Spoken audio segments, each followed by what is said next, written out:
नमस्कार, Taratara boys YouTube channel के अंदर आप सभी का बहुत बहुत स्वागत है। और आप हमारे यूट्यूब चैनल पर नए हैं तो चैनल को सब्सक्राइब जरूर कर दें।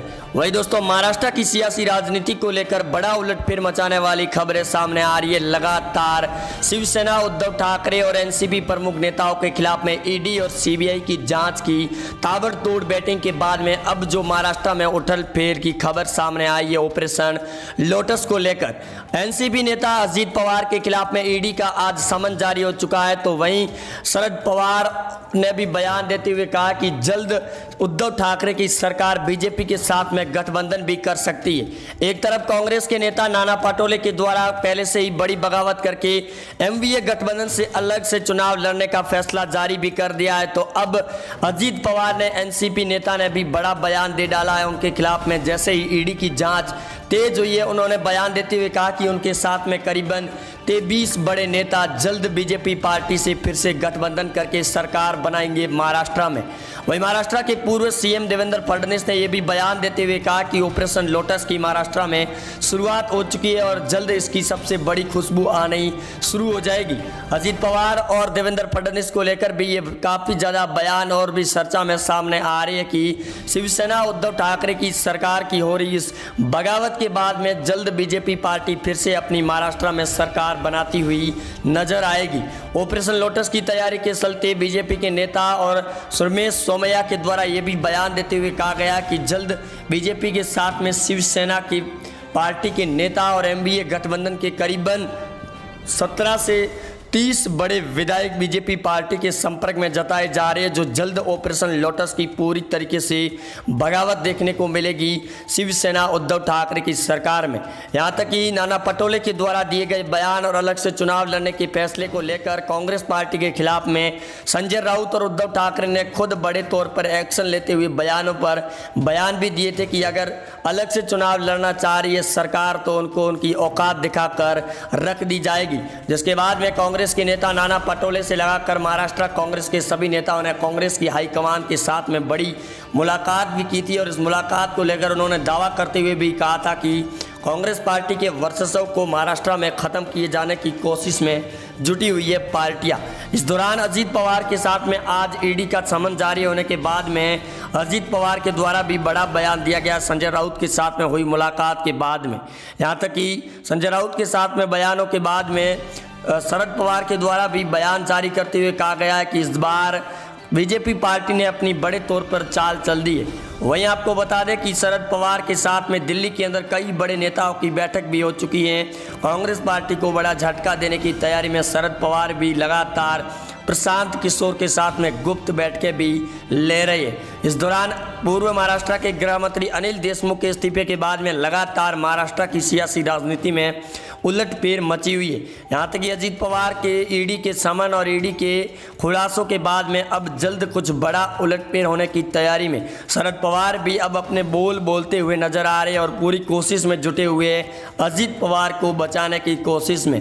अनिल देशमुख से लगाकर कई दिग्गज नेताओं के खिलाफ में ईडी और सीबीआई की जांच भी शुरू हो चुकी है। यहाँ तक कि शिवसेना के नेता प्रताप सरनाईक के द्वारा भी कई बड़ी बगावत की गई है।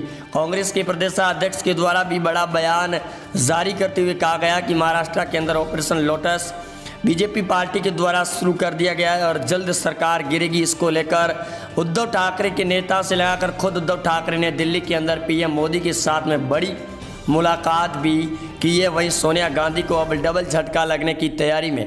एक तरफ पंजाब के अंदर कांग्रेस की सियासी राजनीति के अंदर कैप्टन अमरिंदर सिंह और नवजोत सिंह सिद्धू के बीच में लगातार राजनीतिक टकराव बढ़ता ही नजर आ रहा है। वहीं नवजोत सिंह सिद्धू के द्वारा दिल्ली के अंदर हाईकमान के साथ में हुई मुलाकात के बाद में कैप्टन अमरिंदर सिंह अगले सप्ताह बड़ी मुलाकात करने वाले दिल्ली के अंदर हाईकमान से। उससे पहले कैप्टन अमरिंदर सिंह ने नवजोत सिंह सिद्धू की हुई मुलाकात के बाद में चंडीगढ़ के अंदर अपना शक्ति प्रदर्शन दिखाते हुए सभी विधायकों को एक साथ कर दिया था।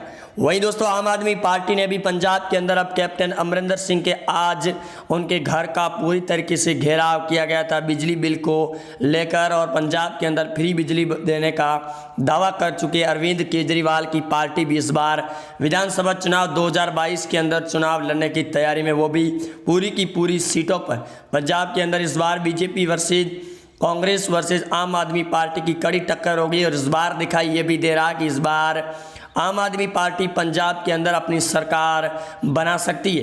कैप्टन अमरिंदर सिंह के लिए भी बड़ा झटके की बात होगी इस बार चुनावी मैदान के अंदर, क्योंकि लगातार किसान आंदोलन के बाद में विरोध प्रदर्शन देखने को मिल रहा है। सोनिया गांधी और राहुल गांधी के साथ में उद्धव ठाकरे की जल्द बड़ी बैठक को लेकर भी बयान सामने आ रहे हैं। यहाँ तक कि इस बात को लेकर भी दावा किया जा रहा कि काफ़ी ज़्यादा हड़कंप में आ चुकी है महाराष्ट्र शिवसेना उद्धव ठाकरे की सरकार के लिए अब कुर्सी बचाना बड़ा ज़रूरी हो चुका है, क्योंकि गृह मंत्री अमित शाह से लगाकर बीजेपी के नेताओं ने ऑपरेशन लोटस के तहत शुरुआत कर दी है। बीजेपी पार्टी के नेताओं ने कांग्रेस और महाविकास अघाड़ी की सरकार के खिलाफ में अब सरकार इस बात को लेकर दावा कर रही है कि कांग्रेस पार्टी अस्थिर करने की कोशिश की जा रही है महाराष्ट्र में एनडीए सरकार को।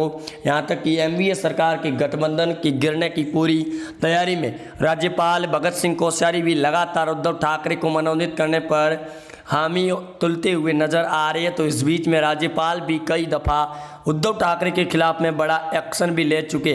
सामना मुखपत्र के अंदर संजय राउत के द्वारा कई उनके ऊपर बयानबाजी और तीखे तेवर भी दिखाई गई है। जिस प्रकार बंगाल के अंदर ममता बनर्जी के द्वारा राज्यपाल जगदीप धनखड़ पर बयानबाजी की जा रही है, वहीं तीरथ सिंह के इस्तीफे के बाद में अब खुद ममता बनर्जी भी इस धर्म संकट के अंदर आ पहुंची है और इस संकट के लिए अब वो अपना खुद इस्तीफा भी दे सकती है। बंगाल की सीएम ममता बनर्जी के लिए कुर्सी पर टिके रहना बड़ी ही अब मुसीबतें पैदा करती हुई नज़र आ रही है। राहुल गांधी और सोनिया गांधी के लिए इस बात की मुसीबत है कि पंजाब के अंदर मामला अवधि सुलटा ही नहीं है कि अब एक बार फिर हरियाणा राज्य के अंदर कांग्रेस के प्रदेशाध्यक्ष को लेकर मामला बड़ा पेचीदा होता हुआ नज़र आ रहा है। हरियाणा के अंदर कांग्रेस की प्रदेशाध्यक्ष को लेकर एक तरफ दीपेंद्र सिंह हुड्डा और भी काफ़ी ज़्यादा प्रबल नज़र आते हुए दिखाई दे रहे हैं, जिसकी वजह से कांग्रेस पार्टी के नेताओं ने दिल्ली के अंदर सोनिया गांधी से बड़ी मुलाकात भी की है हुड्डा को प्रदेशाध्यक्ष बनाए जाने को लेकर। तो दूसरी ओर पंजाब के अंदर भी प्रदेशाध्यक्ष को लेकर नवजोत सिंह सिद्धू की बड़ी मुलाकात के बाद में दावा किया जा रहा है कि सिद्धू को पंजाब के अंदर उप मुख्यमंत्री या फिर कांग्रेस का प्रदेशाध्यक्ष भी बनाया जा सकता है। लेकिन कैप्टन अमरिंदर सिंह गुट के नेताओं ने इस बात को लेकर दावा किया कि इस बार फिर से एक बार हिंदू किसी नेता को कांग्रेस का प्रदेशाध्यक्ष बनाया जाए पंजाब के अंदर। वहीं दूसरी ओर शरद पवार और अजीत पवार के बीच में भी काफ़ी ज़्यादा टकराव पैदा हो चुका है। एनसीपी के नेता लगातार विरोध कर रहे इस बात को लेकर कि उद्धव ठाकरे की सरकार अस्थिर के अंदर आ चुकी है। मानसून सत्र 2 दिन बाद शुरू होने वाला है, यानी कि 5 जुलाई और 6 जुलाई को मानसून सत्र। इस दौरान विधानसभा के अंदर कुछ भी बड़ा उलटफेर भी किया जा सकता है। जिस प्रकार बंगाल के अंदर सिर्फ 5 मिनट के अंदर ही पूरी तरीके से सुलट चुका था कांग्रेस का सत्र, वहीं ममता बनर्जी के लिए झटके की बात भी शुरू हो चुकी है।